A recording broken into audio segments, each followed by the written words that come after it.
कथने लभताम मयि अनन्ते प्रतिष्ठाम् अस्मि चेश्वरत्वं दुहिन हरिहरा अन्तवन्ने स्फुलिङ्गाः अद्वैते द्वैतखेला गगननलिनवत् स्वप्नवज्जीवमेला श्री पूर्णानंद वाणी श्रुति शिखर सुधा स्वर्णदीन पुनातु अखंडानंद संबोध पूर्तये ब्रह्ममूर्तये सुधा स्मृत समाश्लिष्ट नेत्रांतरस्फूर्तये नमः कांतिशितामृशति नृत शारदेन्दो यत्रैकतो विलसितामसितांगशोभाम् वृन्दावनेऽपि कृतयामुनिगाङ्गसङ्गम्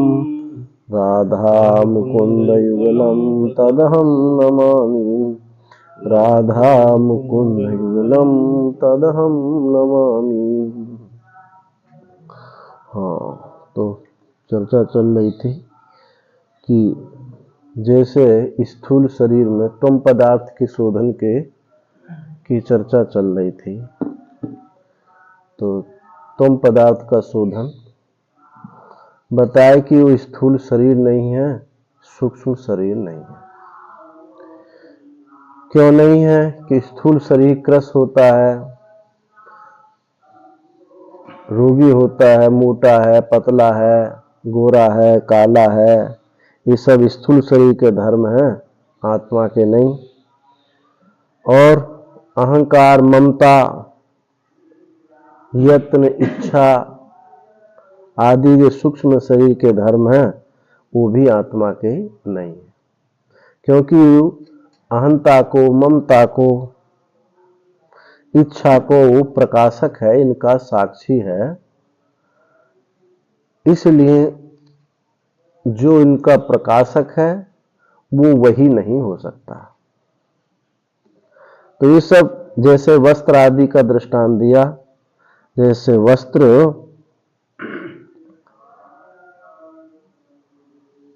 जो है नष्ट हो जाता है, गंदा हो जाता है, इसी प्रकार से ये भी स्थूल शरीर, सूक्ष्म शरीर ये भी नष्ट होता है।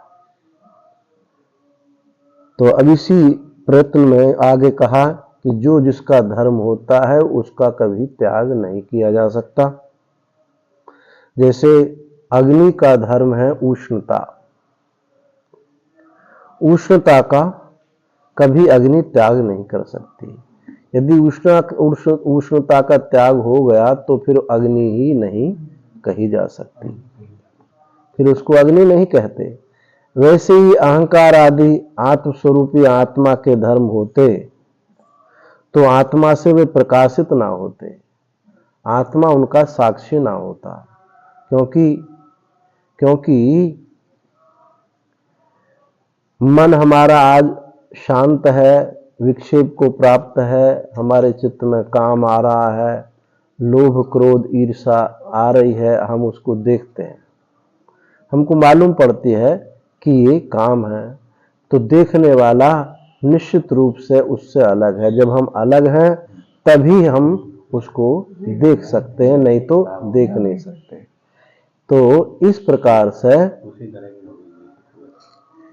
प्रकार से ये जो अहंकार, ममता इत्यादि हैं, ये अंतःकरण के धर्म है, सूक्ष्म शरीर के धर्म है, ये आत्मा के धर्म नहीं हो सकते, क्योंकि आत्मा इनका प्रकाशक है। कल यहां तक हम लोग चर्चा किए।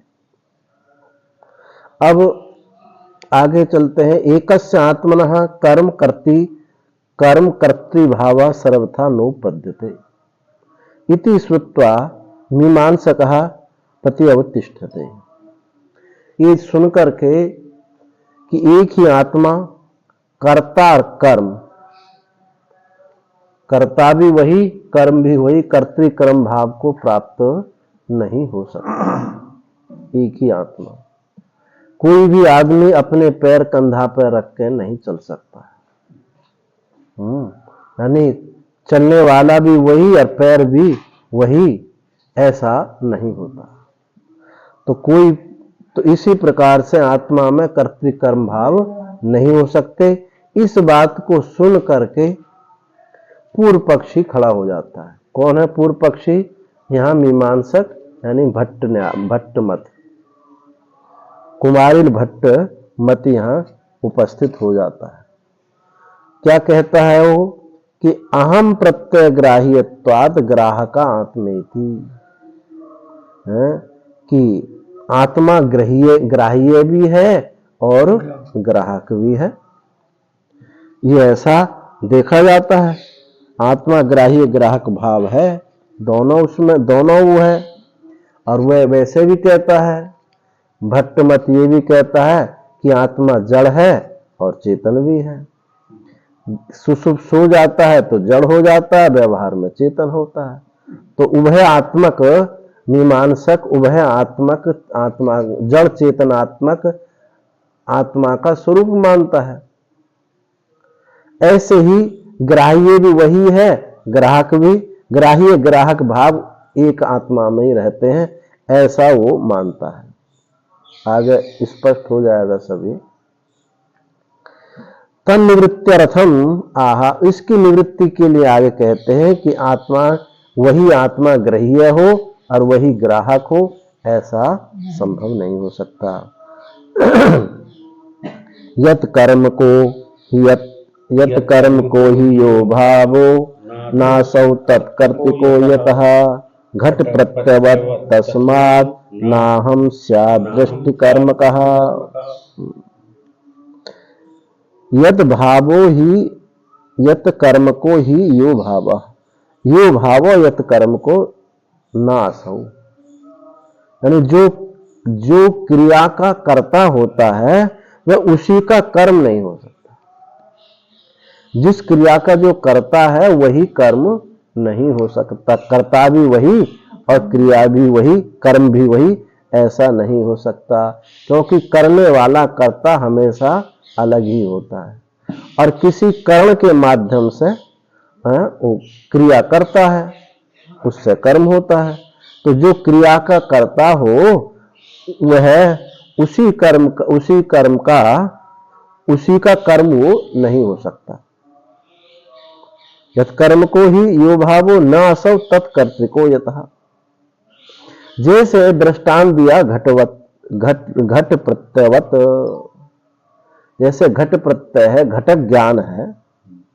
घट के ज्ञान में जो घट कर्म है, घटक ज्ञान में कि ये घट है, ये जो ज्ञान है, इसमें जो घट कर्म है अर्थात उसका जो दृश्य है, विषय है, वह उसके ज्ञान में कर्ता नहीं हो सकता। वही ज्ञान में वो कर्ता नहीं हो सकता। घटक ज्ञान घट प्रत्यय अलग है और घट प्रत्यय को जानने वाला वो कर्तृ ज्ञान अलग है, दोनों एक नहीं हो सकते। तो वैसे ही ये जो अहम प्रत्ययहर्ता अहंकार, पूर्व मीमांसा किसको कह रहा, हम किसको कह रहा है, अहंकार को। तो अहम प्रत्यय ग्राह्य ग्राहक जो तुमने कहा था कि आत्मा अहम प्रत्यय का ग्राह्य भी है और ग्राहक भी है, ऐसा नहीं हो सकता। अहम ये ज्ञान जो है ये आत्म विषयक नहीं हो सकता। क्यों नहीं हो सकता आत्म विषयक? क्योंकि ये अहंकार है। अहम के रूप में जो अहम वृत्ति है, अंतःकरण की जो 4 वृत्ति है, अंतःकरण चतुष्ट है, मन बुद्धि चित्त अहंकार। तो अहंकार अहम के रूप में ही, अहम का रूप में ही वो होता है। तो अहम आत्म विषयक ये अहम वृत्ति नहीं हो सकती, क्योंकि वृत्ति है, अंतःकरण की वृत्ति है। अब वृत्तियों का, समस्त वृत्तियों का वो प्रकाशक है। जो प्रकाश से होता है कभी प्रकाशक नहीं हो सकता। तो जो अहम प्रत्यय है आत्म विषयक नहीं होता है, क्योंकि उसका देखने वाला उससे अलग है। तो घट प्रत्यवत तस्मात् न अहम स्यात् दृष्टि कर्म कहा।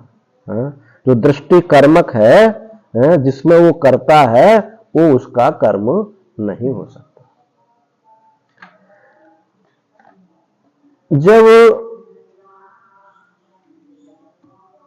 उसकी परिच्छिन्नता होती है तभी एक प्रत्यय को वो देखता है, पकड़ता है। इसलिए जो कहते हैं ना दृष्टा दृश्य है, कि काम क्रोध लोभ मोह आदि को देख रहा है, वस्तुतः ये जो है साक्षी चेता केवल निर्गुण से ये बात सिद्ध नहीं होती। क्योंकि जब वो देखेगा तो एक एक को नहीं देख सकता, सबको जैसे सूर्य भगवान सबको एक साथ प्रकाशित कर रहे हैं, एक चीज को नहीं देख सकते, परंतु यहां तो हम एक एक वृत्ति को देखते हैं। तो यहां क्या है, ये अंतःकरण ही जो शुद्ध भाग है वो दृष्टा बन जाता है, और जो अशुद्ध भाग है वो दृश्य बन जाता है। तो देखने वाला भी अंतःकरण होता है। यदि देखने वाला सबको देखता, केवल एक ही शरीर को नहीं सबको देखता, तो अहम वृत्ति आदि जो है एक एक करके नहीं दिखाई पड़ते। तो इससे सिद्ध होता है कि दृष्टा जो है ये अंतःकरण का भाव ही है। परंतु जब साक्षी चेता केवल निर्गुण से कहा जाता है साक्षी, वहां संपूर्ण दृश्य प्रपंच भाग रहित भेद रहित सबका वो प्रकाशक होता है। दृष्टा एक दृश्य में है, एक शरीर में हो रहा है, और जो साक्षी है वो संपूर्ण का हो रहा है। परंतु ऐसा कहा, कहीं दृष्टा को साक्षी कह देते हैं, कहीं साक्षी को दृष्टा कह देते हैं। तो ऐसे एक शब्द पकड़ के मत बैठ जाना, समझाने के लिए बात बताई है। क्योंकि दृष्टा जो है साक्षी को भी कहा है, श्रुतियों में भी कहा है, और भी गीता में भी कहा है, बहुत जगह हम लोग भी प्रयोग करते हैं। परंतु समझने के लिए कि एक वृत्ति को देख रहा है कि काम वृत्ति आई, क्रोध वृत्ति आई, तो वो साक्षी चैतन्य है, जो साक्षी है वो ये काम नहीं कर सकता।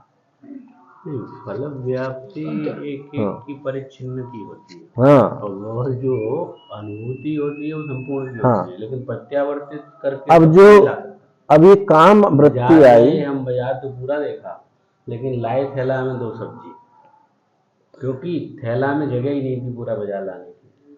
तो हम देखा हमने सब, लेकिन अगर कोई वापस मांगे कि क्या देखा तो एक को बताएंगे, इधर को देखा। हाँ, तो वो जब एक को देखते हैं वो बस वहां से संसार, उस पर काम करो तो संसार, वहां से वही जो है अभी जिसकी बात कर रहे थे कि जो एक एक वृत्ति को देखने वाला है वो वही हो जाता है। वहां फल व्याप्ति नहीं होती, जो सबको संपूर्णता को एक साथ देखता है। एक साथ देखने वाले को फल व्याप्ति नहीं होती। यहाँ तो हम एक एक वृत्ति को देख रहे हैं कि काम वृत्ति आई, क्रोध वृत्ति आई, लोभ वृत्ति आई, तो ये अंतःकरण ही है, उसका शुद्ध भाग है। जहां हाँ वो बात शुद्ध भाग है, यहां भी ऐसा लगता है कि हम बिना वृत्ति के देख रहे हैं।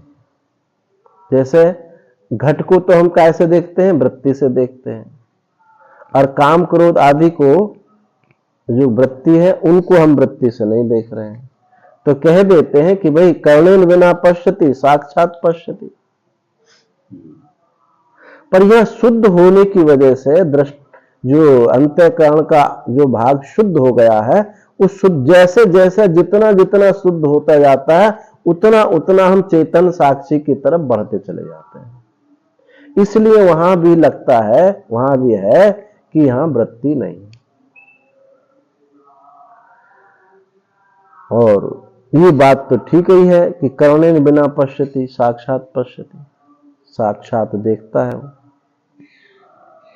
पर ये बात भी बिल्कुल सटीक है कि एक एक चीज को दृष्टा नहीं देख सकता। परिच्छिन्न दृश्य को परिच्छिन्न होकर के ही देखा जाता है। अपरिच्छिन्न जो है परिच्छिन्न वस्तु को एक एक करके नहीं देख सकता। सर्वांगीण संपूर्ण का संपूर्ण स्वप्न में ये जो मन है संपूर्ण अंतःकरण ये पूरा का पूरा दृश्य हो जाता है।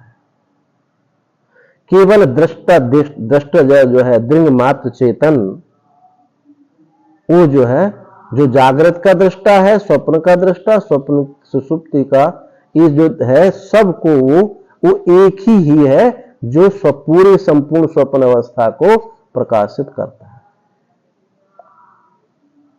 एक अगर एक को प्रकाशित वहां करता तो वहां वृत्ति होती।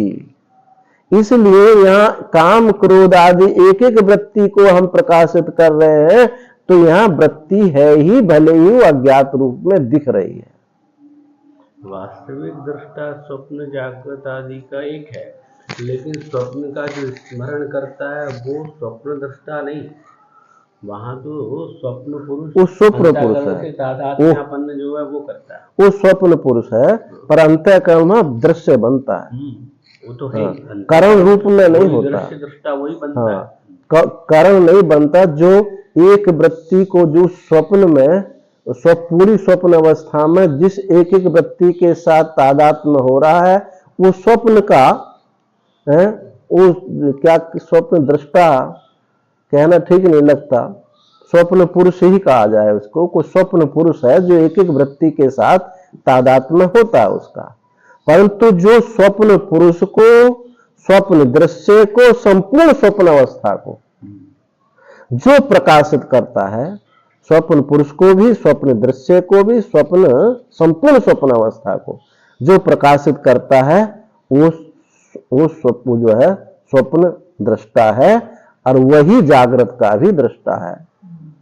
वो उस दृष्टा में भिन्नता नहीं है।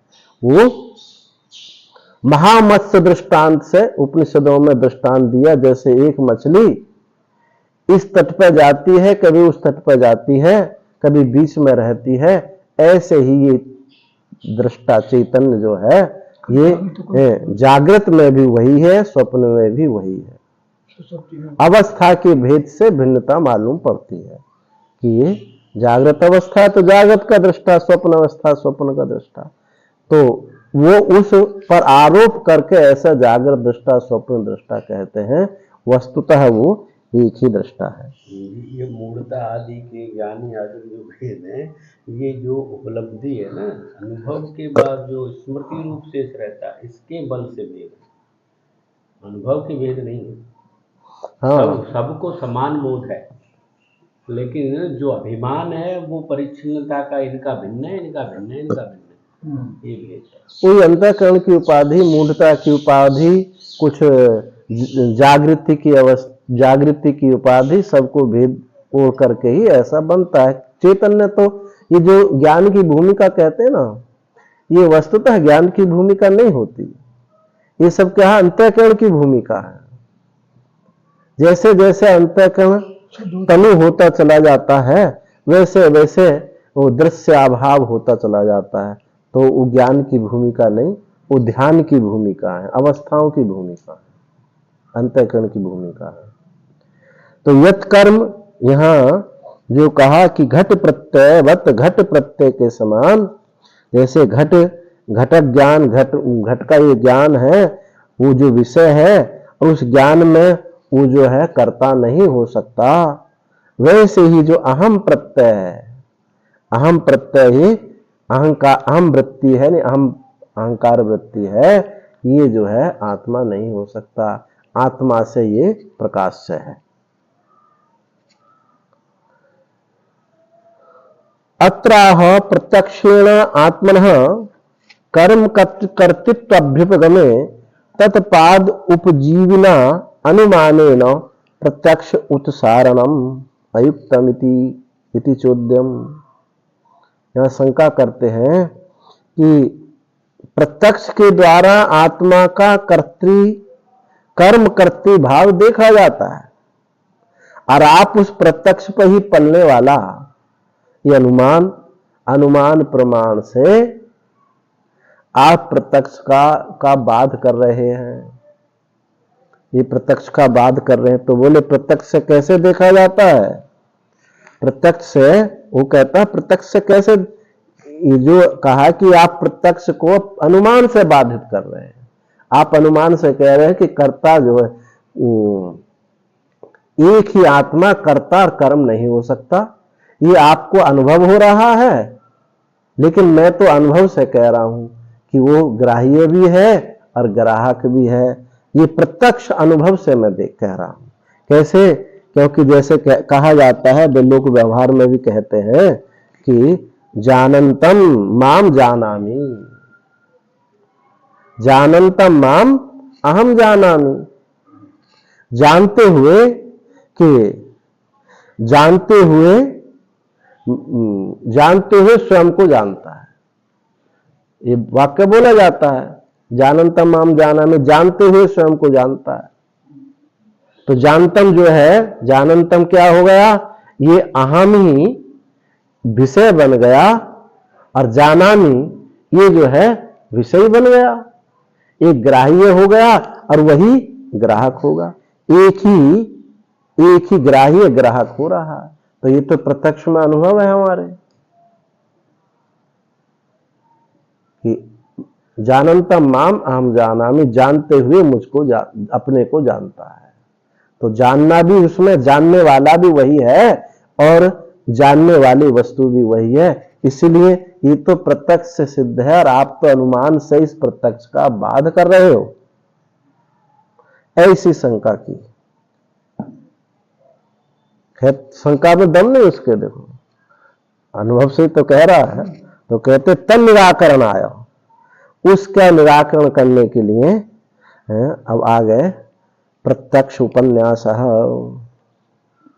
इसके निराकरण करने के लिए, शंका का समाधान करने के लिए कहते हैं यत्र यो दृश्यते दृष्टा तस्यैवासौ गुणो नतु दृष्टस्थो दृश्यता यस्मात् निर्यात् दृष्टिबोधवत्। यत्र यो दृश्यते तस्यैव असौ गुणो न। जिस अंतःकरण में जो जिसका गुण हो, जो जिसका दृश्य होता है, तस्यैव असौ गुण, वो उसका गुण होता है। जो जिसका दृश्य होता है, जो देखा जाता है, जहां जो देखा जाता है उसी का वह गुण होता है। जहां जो देखा जाता है उसी का गुण होता है। अर्थात अंतःकरण में ही अहम अहम अहम के रूप में ये वृत्ति उदित हो रही है। इसलिए ये अंतःकरण का धर्म है। अहंकार जो है, अहम वृत्ति, ये अंतःकरण का धर्म है। न तू दृष्टस्थो दृष्टा, ये जो दृष्टा में स्थित, ये दृष्टा का धर्म नहीं। जो अहम वृत्ति है, जहां जो देखा जाता है वह उसी का गुण होता है, वो अलग किसी का गुण नहीं होता। तो अंतःकरण में देखा जाता है कि ये जो है अहंकार वृत्ति, काम वृत्ति, तो ये अंतःकरण का धर्म है, साक्षी का धर्म, चेतन का धर्म नहीं है। क्यों नहीं है? क्योंकि ये जो अहम प्रत्यय ज्ञान है, ये साक्षी के द्वारा प्रकाशित है। साक्षी के द्वारा प्रकाश, जो प्रकाशक होता है वो प्रकाश से वस्तु नहीं, वो प्रकाश से नहीं हो सकता।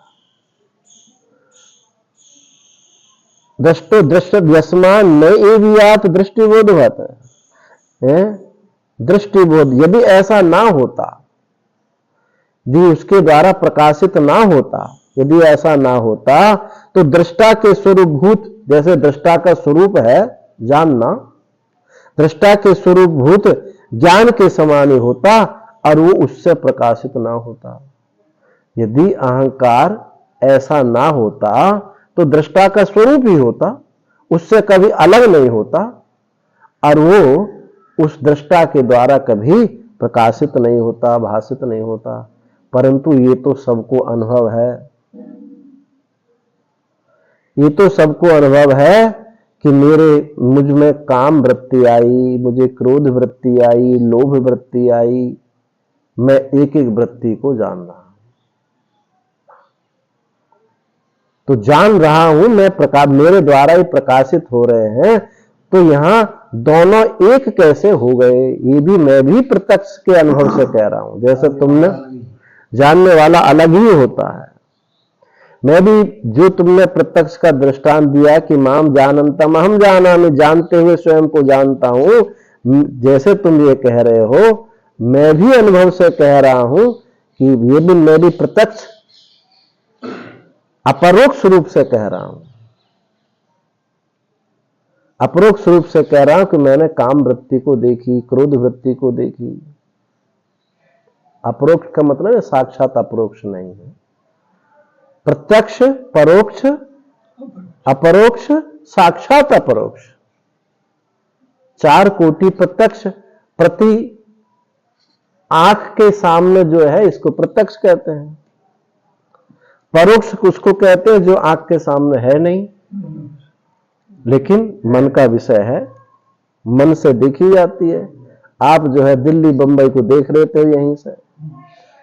स्वर्ग जो है परोक्ष है, बॉम्बे दिल्ली यहां से परोक्ष है, लेकिन ये आम का पेड़ ये प्रत्यक्ष है। लेकिन एक अपरोक्ष भी है, ना तो प्रत्यक्ष के समान है, इंद्रियों के द्वारा ग्राह्य है, और ना ही परोक्ष की तरह स्वर्ग आदि की तरह परोक्ष है। परोक्ष के लिए कुछ दूरी होती है, लेकिन काम वृत्ति को देखने के लिए क्या देरी क्या दूरी होती है। वृत्ति जैसे उदित हुई उसी क्षण आपने देख ली। तो ना तो प्रत्यक्ष है, ना ही परोक्ष है, अपरोक्ष है, परंतु वही नहीं है, इसलिए साक्षात अपरोक्ष नहीं है। अपना आत्मा साक्षात अपरोक्ष है।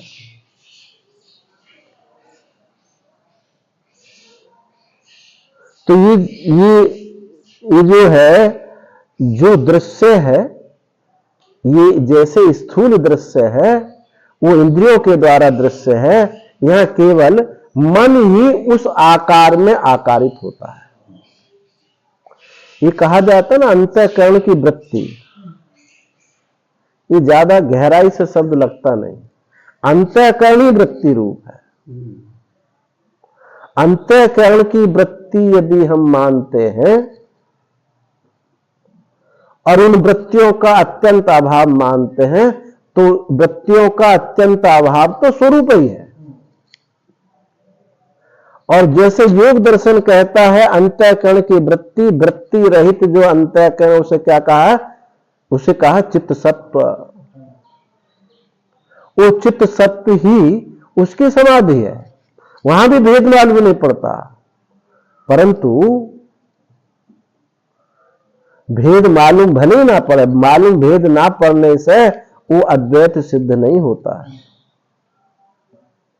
उचित सत्व जो है एक परिच्छिन्न चैतन्य है, यानी जो जैसे हम कहें ना अहम आत्मा, अस्मितानुलंबन समाधि। योग में क्या है, अस्मितानुलंबन समाधि। अभी अस्मितानुलंबन समाधि क्या है, वृत्ति नहीं है, उस चित्त सत्व में ही बैठना, ये अस्मितानुलंबन समाधि है। यहां परिच्छिन्नता का बाधन, परिच्छिन्नता का भान ना होने पर भी परिच्छिन्नता वहां है। परिच्छिन्नता का भान ना होने पर भी जरूरी नहीं है कि भान होने पर ही वो वस्तु होती है, भान ना होने पर भी वस्तु होती है। तो अहम आस्मी, ये जो अहम आस्मी है, अस्मितानुलंबन समाधि है, ये क्या है, ये चित्त सत्व ही है।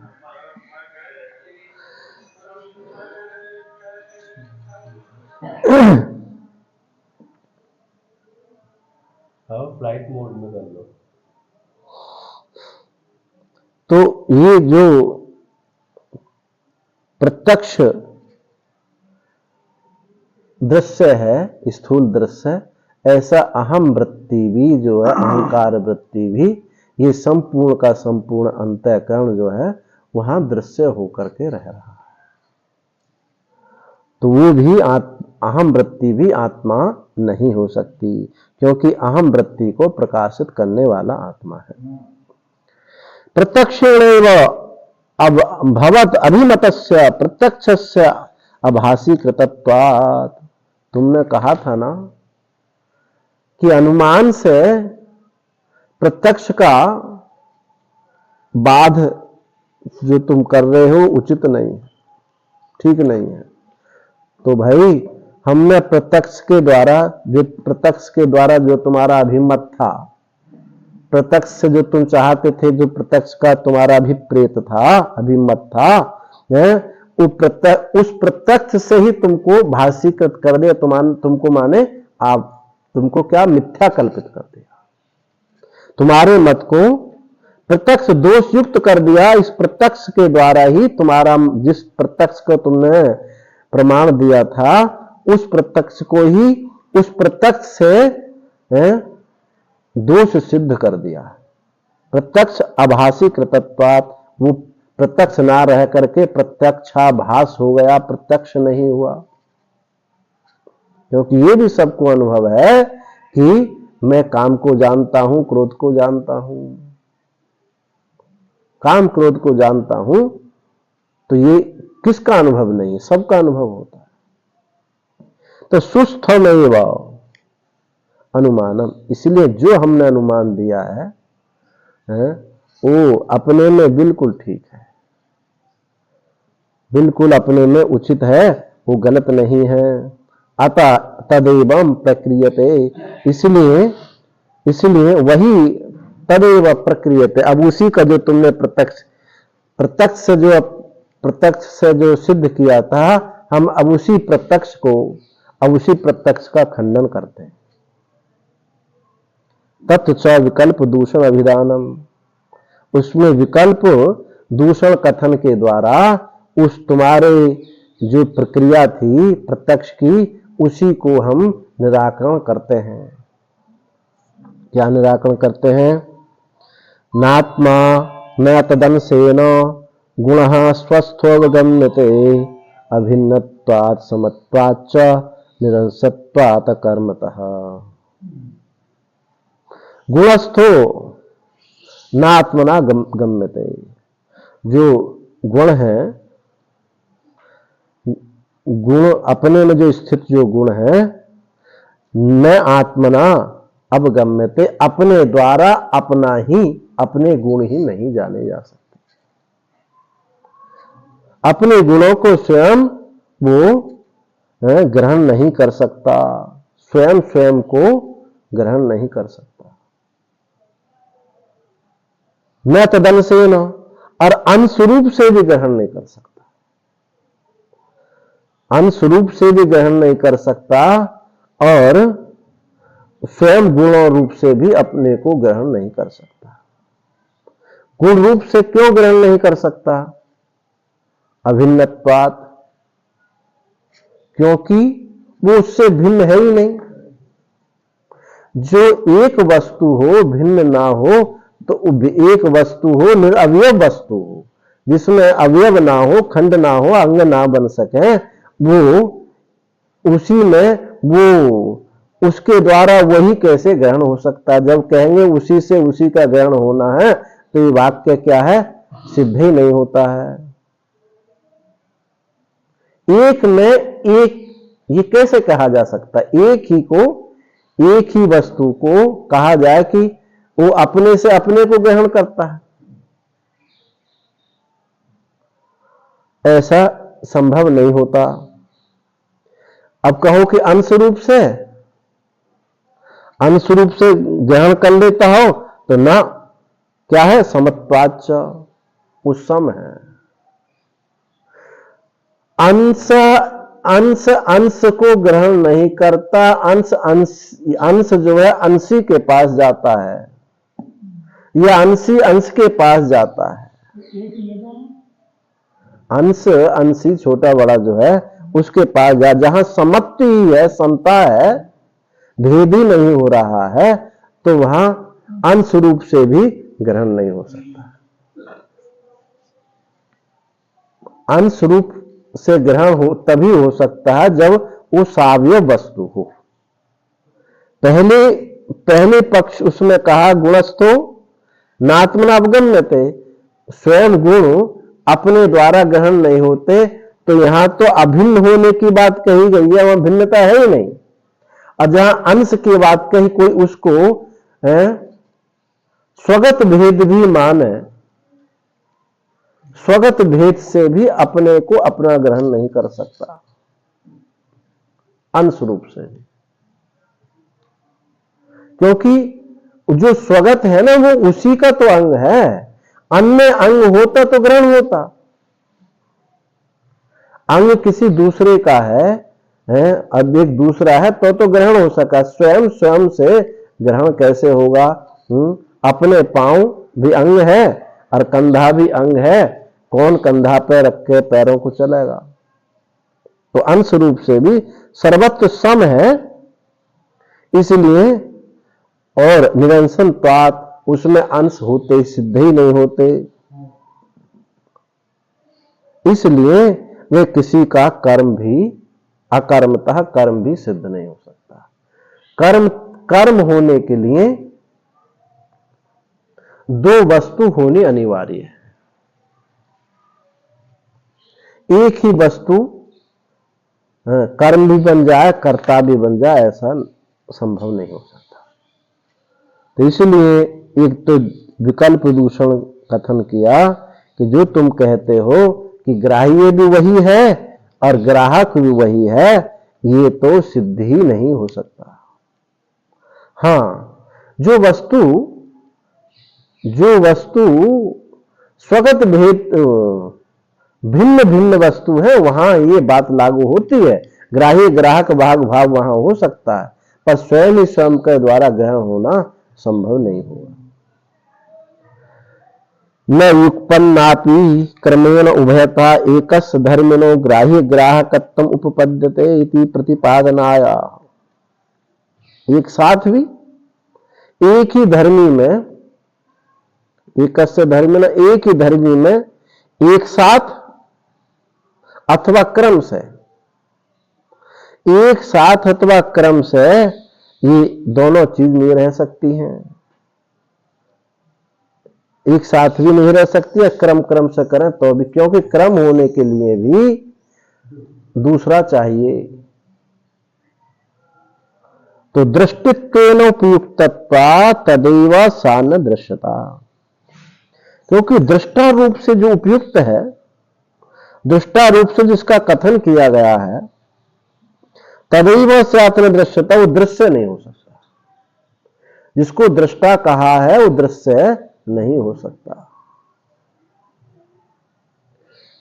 यदि कहो कालांतर में हो जाए, एक काल में एक साथ, तो एक काल में तो वो दृष्टा दृश्य नहीं हो सकता, परंतु कालांतर दूसरे काल में दृश्य हो जाए, दृष्टा कुछ देर बाद हो जाए, अभी तो नहीं होता, इसी काल में तो नहीं हो रहा, परंतु थोड़ी देर बाद हो जाए, कालांतर से दृश्यत्व में, कालांत में ये दृश्य हो जाए तो ना, ये भी ठीक नहीं होगा। नहीं अदृष्टिकम इष्यते, किसी को दृश्य का दृष्टा ना हो ये इष्ट ही नहीं है। अदृष्टिकम न इष्यते, दृश्य है तो दृष्टा हमको चाहिए ही, क्योंकि बिना दृष्टा के दृश्य की सिद्धि नहीं हो सकती। तो उस समय दृष्टा कहां से लाओगे? जब वो दृष्टा जो है दृश्य हो गया, तो किसने जाना ये दृश्य है? दृष्टा जब दृश्य हो गया तो कौन बताएगा ये दृश्य है? बताने वाला तो चाहिए, क्योंकि जो दृष्टा होगा वो चेतन होगा, अदृश्य जो होगा वो जड़ होगा। तो नहीं अदृष्टिकम इष्यते, अदृष्टा किसी को भी इष्ट नहीं, अर्थात दृष्टा सबको इष्ट है, क्योंकि उस दृश्य को बताने वाला दृष्टा चाहिए। अब इन सब बातों से एक अभेद तत्व ही है। एक अभेद तत्व में ये दृष्टा, दृश्य, दर्शन, ये सब जो भेद हो रहे हैं, ये वास्तविक तो हो नहीं सकते, क्योंकि एक ही वस्तु है। एक ही वस्तु में दृष्टा, दृश्य जो भेद हो रहे हैं, तो ये सब क्या होंगे? कल्पित होंगे। उड़िया बाबा जी कहते थे कि दृष्टा दृश्य के विभाजक जो रेखा है वो क्या है? अज्ञान है। बता नहीं सकते दृश्य कहां तक दृश्य है और कहां तक दृष्टा है। किसी ने कहा कि महाराज जी दृष्टि जो है ये दृष्टि दोनों का विभाजन कर रही है। बोले दृष्टि तो दृष्टा का स्वरूप है, दृष्टि तो दृष्टा का स्वरूप है, उससे कभी भिन्न हो ही नहीं सकती। दृष्टि कभी दृष्टा से, अगर दृष्टि दृष्टा में नहीं है तो दृष्टा कहां कहा जाएगा उसको? तो दृष्टि तो उसका स्वरूप है। कहो कि वृत्ति है, वृत्ति विभाजक रेखा है, यहां से वृत्ति से इधर दृश्य है और इधर जो है दृष्टा। तो वृत्ति को भी तुम जानते हो, अभी बात कही थी कि वृत्ति भी तुम्हारा विषय हो रही है, प्रकाशित हो रही। तुम वृत्ति को जानते हो, ही काम वृत्ति है, क्रोध वृत्ति है, तो वो भी दृश्य हुई। और देखा जाए दृश्य और वृत्ति दोनों का एक देश है, एक काल है।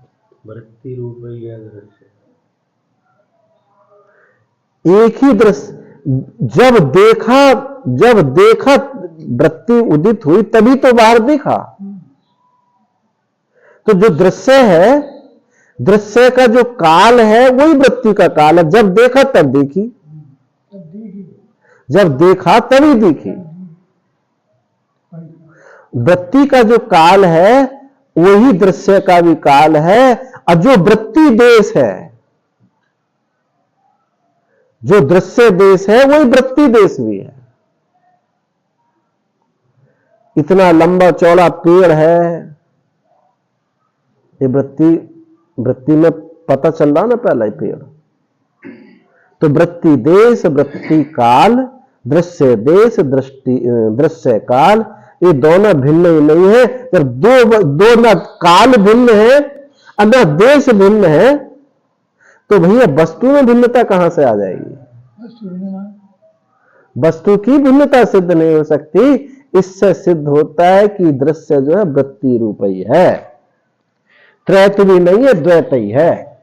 त्रिपुटी की बजाय द्विपुटी है। अब जो वो भी नहीं है, वो भी नहीं। हाँ, अब वो आगे विचार करेंगे, नहीं तो मोटी बात है। अब क्योंकि अब इसके इस काल कहां इतना बड़ा विस्तारित प्रपंच दिखे। नहीं, और भी ये है कि देखो इसको, जैसे दृश्य काल, दृश्य देश, वृत्ति काल जैसे एक है, ये वृत्ति भी क्या प्रमाता के बिना रह सकती है? प्रमाता के बिना, वो प्रमाता का ही स्वरूप है।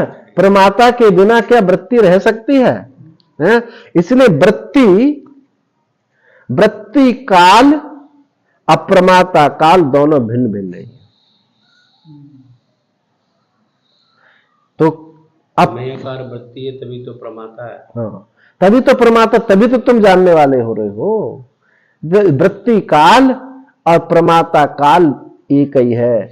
अब वृत्ति देश, अप्रमाता देश भी एक ही है। इससे अब केवल प्रमाता बचा साहब। वृत्ति का प्रमाता के साथ एक ही भूत हो गया। अब वहां वो प्रमाता जड़ तो है नहीं, चैतन्य है। उस चैतन्य में इस देश का, इस काल का जो बिल्कुल दोनों विरुद्ध स्वभाव है,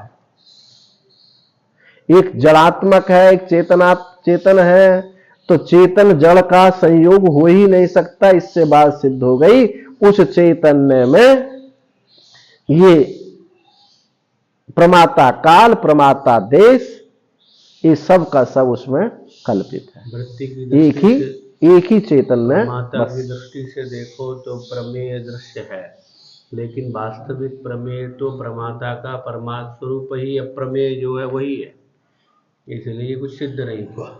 हाँ, केवल वो अप्रमेय बस ये है कि वो कल्पित है, केवल कल्पना से भास हो रहा है, सिद्ध ही नहीं होती उसकी।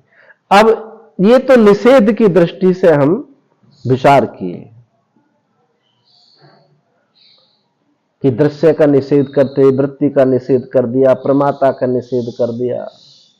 अब मूल अधिष्ठान की खोज की दृष्टि से आप देखो तो भी ये कुछ भी नहीं रखता। अब कुर्सी है, अब कुर्सी को खोजो, कुर्सी नहीं नहीं नहीं, ये तो फलाना पेड़ है, ये तो जो है शीशम का पेड़ है। और शीशम, ये जो पेड़ है कहां है?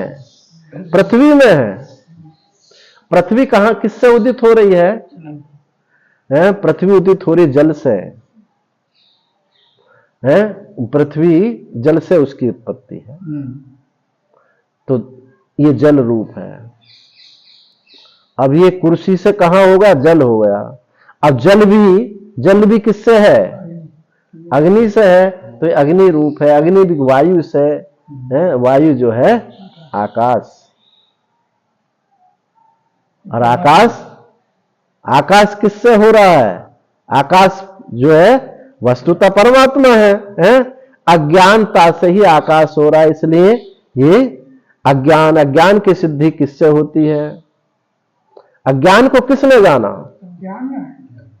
और ज्ञान कौन है? परमात्मा। तो ये सब जो है दूसरा कुछ सिद्ध ही नहीं हुआ, है ही नहीं, एक परमात्मा ही परमात्मा है। तो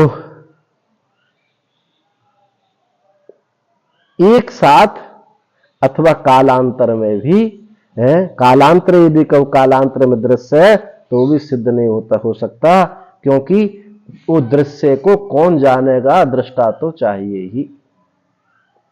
अदृष्टा जो है, दृष्टा चेतन ही होता है, दृष्टा कभी जड़ हो नहीं सकता। संतु कामम अनात्म धर्म ममत्वादयो अपि उक्त न्याय बलात् अनात्मातैव च तेषु व्यवहारात् अहम रूपस्य तु प्रत्यगात्म संबंधितयैव प्रसिद्धेः अहम ब्रह्मास्मीति श्रुतेः अनात्म धर्मत्वम अयुक्तम इति चेत।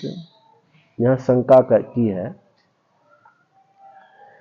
अभी जो सूक्ष्म शरीर आदि का दृश्य का निषेध किया तो शंका की, संतु कामम अनात्म धर्मा ममत्वादय, ये काम है, क्रोध है, ईर्षा है, इच्छा, यत्न, प्रयत्न आदि जो है ये भले ही अनात्मा धर्म हो। ममत्व, कामना, इच्छा, प्रयत्न आदि भले ही अनात्म धर्म हो, युक्ति के बल से, जैसे अभी आपने कहा कि दृश्य है सब, ये है, क्रोध है, लोभ है, मोह आदि जो है, ईर्षा, ये सब दृश्य है। इस युक्ति के बल से भले ही वो अनात्मा हो, और अनात्मा रूप से ही उनमें व्यवहार भी होता है। ये काम आया, ये क्रोध आया, ये ईर्षा हुई, ये ममता है, ये अनात्म रूप से ही उनमें व्यवहार भी होता है, ये बात ठीक है। किंतु जो अहम वृत्ति है, मैं, अहम रूप है, अहम तो प्रत्यगात्मा संबंधित एवं प्रसिद्ध है, क्योंकि अहम की प्रसिद्धि तो प्रत्यगात्मा रूप से ही होती है। जैसे कि अहम ब्रह्मास्मि, यहां ब्रह्म से अहम अलग नहीं है। ब्रह्म जो है अहम से अहम अलग नहीं है। तो ये जो अहम वृत्ति है, अहम वृत्ति क्या है? वो अहंकार है। अहम मैं हूं, मैं जानता हूं। अहम जानामि, किम जानामि, अहम देह जानामि। तो जो मैं है इसको क्या कह रहा? आत्मा से भिन्न नहीं है, जो अहम वृत्ति है। अहम रूपस्य तो प्रत्यगात्मा संबंधी रूप से प्रसिद्धि है। अहम ब्रह्मास्मिति श्रुते, इस श्रुति से अनात्म धर्मत्व युक्तम, इसको अनात्मा का ये धर्म है, ऐसा कहना युक्त नहीं है। इसको अनात्मा नहीं कह सकते। अहम को कहा जाता अहम आत्मा, अहम आत्मा, आत्मा से अहम मैं का भिन्नता नहीं हो रही है, इसलिए अहम को, इस अहम को हम अनात्मा धर्म नहीं कह सकते हैं। भले ही ममता है, ईर्षा है, इच्छा है, यत्न प्रयत्न आदि जो है ये भले ही अनात्मा हो जाए, लेकिन इस अहंकार को, इस अहम वृत्ति को हम अनात्मा नहीं कह सकते। ये उसकी शंका है, ये पूर्व पक्षी ने कहा। और बात ठीक है, जो ये अहम वृत्ति है आत्मा के अत्यंत सन्निकट है। जो ज्यादा सन्निकट होता है वो उसके स्वरूप जैसा ही मालूम पड़ता है। आंख में तिनका गिर जाए और करकर आए नहीं, तो उस तिनका को हम आंख ही रूप समझते हैं। जब करकराती है तभी पता चलता है कि अरे भाई कुछ गिर गया। यदि करकराया नहीं तो ये तिनका आत्मा ही है। इसलिए जो जिसके सन्निकट, अत्यंत सन्निकट होता है वो वही मालूम पड़ता है। और यही धोखा होता है अत्यंत सन्निकट होने पर। पितामह भीष्म ने प्रतिज्ञा की कि मैं हस्तिनापुर राज्य की रक्षा करूंगा। और क्या किया पितामह भीष्म ने? हस्तिनापुर राज्य आरूढ़, हस्तिनापुर राज्य सिंहासन आरूढ़ धृतराष्ट्र की रक्षा करने को हस्तिनापुर राज्य की रक्षा समझ ली। यही तो हुआ। जो अंधे धृतराष्ट्र सिंहासन पर बैठे थे उसकी रक्षा करने को ही हस्तिनापुर राज्य की रक्षा समझ ली, क्योंकि हस्तिनापुर राज्य सिंहासन के अत्यंत सन्निकट कौन था? धृतराष्ट्र बैठा। और फिर वही धोखा होगा, महाभारत होगा। इसलिए तो यहां विवेक की आवश्यकता है कि दो अत्यंत सन्निकट है, ऐसी तीव्र, कुशाग्र, तीक्ष्ण, पवित्र और ज्ञान परिपूत बुद्धि से ही ये देखा जाता है कि ये दृश्य है। अहंकार को देखना, अहंकार को जानना, ये दृश्य है। तो वही कह रहे कि ममता आदि तो मान लेता हूं मैं अनात्मा है, लेकिन अहम वृत्ति जो है कहता अहम आत्मा, अहम ब्रह्मास्मि, सब जगह अहम अहम आ रहा है। तो ये वो अहंकार का कह रहा है, वो तो आत्मा कह रहा है, ये तो अलग हो ही नहीं सकता। इसलिए ग्राह्य कहां से चर्चा शुरू हुई थी? विचार कहां शुरू हुआ था कि ग्राह्य भी वही है, ग्राहक भी वही है। तो कहता है यदि ऐसा कोई कहे तो तन्ना, ऐसा कहना उचित नहीं है। अहम ब्रह्मस्त्वभिन्नश्चेद अहम ब्रह्मेति वाक्यतः गौरोहम इति अनेकांतो वाक्यम तद व्यपनेत्रि तत्। ये जो शंका की थी इसका समाधान करते, अहम धर्मस्त्वभिन्न, मैं ब्रह्म हूं, अहम ब्रह्मास्मि, मैं ब्रह्म हूं। इस वाक्य में अहंकार और ब्रह्म का भेद बोधित होता है। अहंकार और ब्रह्म दोनों अभेद मालूम पड़ता है। तऊ अहम ब्रह्मस्त्वभिन्नश्चेदि अभिन्न मानते हैं, तो अहम ब्रह्म इस वाक्य से ये अभिन्न यदि है तो अहम धर्म, ये अहम धर्म आत्मा का धर्म है, ब्रह्म का धर्म है। यदि ऐसा कहते हो तो गौरव हम, कि मैं गोरा हूं, मैं काला हूं, तो इसको भी मानो, दोनों समान अधिकरण में है। अहम ब्रह्म जो है वो भी समान अधिकरण में है, और गौरव हम ये भी समान अधिकरण में है, नील उत्पल ये भी समान अधिकरण में है। दोनों का अधिकरण एक, समान अधिकरण माने एक अधिकरण, अहम का और ब्रह्म का एक अधिकरण, और नीले का कमल का एक अधिकरण। ऐसे ही गौरव हम इस शरीर का और हम दोनों एक ही अधिकरण में दोनों व्याप्त हैं। अनैकांतो वाक्य तद। तो ये जो मैं गोरा हूं इस वाक्य भी लोक में ये भी खूब प्रयुक्त है। जैसे ये वाक्य पे जानंता मामा हूं जानामी, जानते हुए स्वयं को जानता हूं, जैसे ये वाक्य प्रसिद्ध है, यहां दोनों ग्राही ग्राहक एक जगह आ रहे हैं, ऐसे ये वाक्य भी खूब प्रसिद्ध है कि मैं गोरा हूं। ये वाक्य भी लोक में खूब प्रयुक्त होता है, परंतु इस सब के अनुभव में बात है गौरवहमिति अनैकांत, तो ये निश्चय नहीं है। ये बात निश्चय तुम्हारी ये बात बाधित हो जाती, क्योंकि सब जानते हैं शरीर को अपने से भिन्न, सब जानते हैं गौरव मैं गोरा हूं, इस गौर का शरीर का धर्म, गोरा काला मोटा पतला शरीर का धर्म, इसको आप जान रहे हो। ये एक सामान्य अधिकरण में होने पर भी गौर जो है, गोरा व जो शरीर में अभी शरीर का धर्म है, वो उस आत्मा से भिन्न ही है, अलग ही है। तो गौर गण का आत्मा के साथ अभेद हो नहीं सकता, इसलिए मैं ब्रह्म हूं। वाक्यम तद व्यपनेत्र तत्, ये जो वाक्य मैं ब्रह्म हूं, इसमें भी अहंकार ब्रह्म का अभेद नहीं बोधित होता, बल्कि क्या होता है, व्यपनेत्र तत्, उस वाक्य में अहंकार का बाध होता है, अहंकार का बाध हो जाता है। हम ब्रह्मास्मि वाक्य यह अर्थ होता है कि मैं अहंकार नहीं हूं, मैं ब्रह्म हूं। हाँ। अब ये यहां इन्होंने अहंकार को ली, लेकिन अनेक जगह तो इसको अहम आत्मा ब्रह्म, अहम ब्रह्मास्मि, इसको तुम पद लेते हैं, और यहां अहंकार ले रहे हैं। तो देखो कोई भेद नहीं है यहां भी। परिच्छिन्नता दो प्रकार की है। परिच्छिन्नता दो प्रकार से होती है। ये परिच्छिन्नता जब जिससे जुड़ जाती है,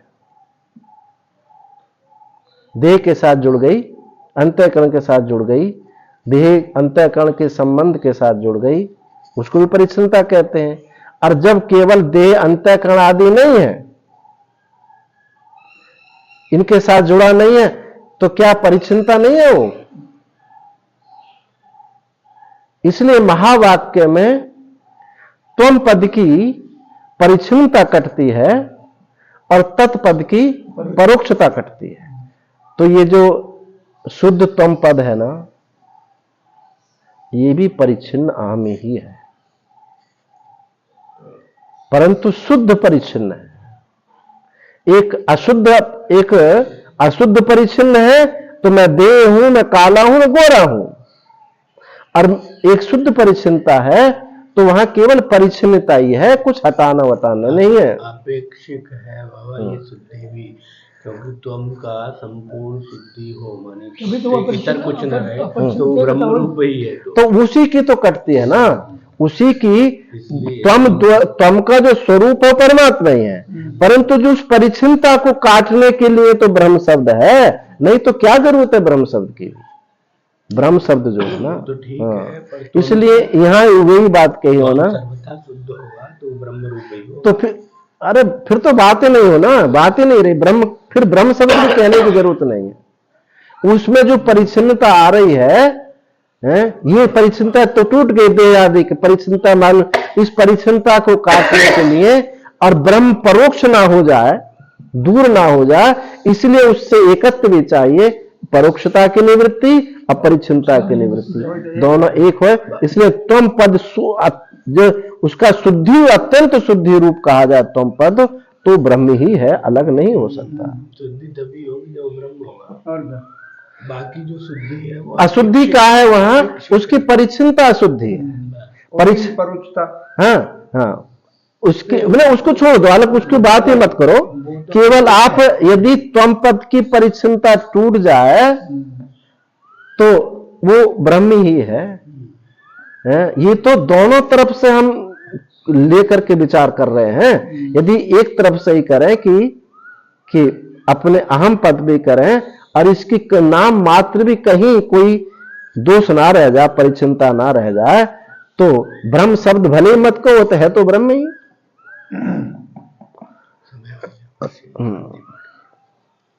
तो अहंकार नहीं किंतु ब्रह्म है।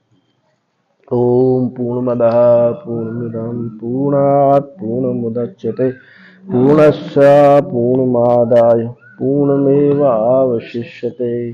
सर्वे भवन्तु सुखिनः, सर्वे सन्तु निरामया, सर्वे भद्राणि पश्यन्तु, मा कश्चित् दुःखभाग् भवेत्। ओम शांति शांति शांति।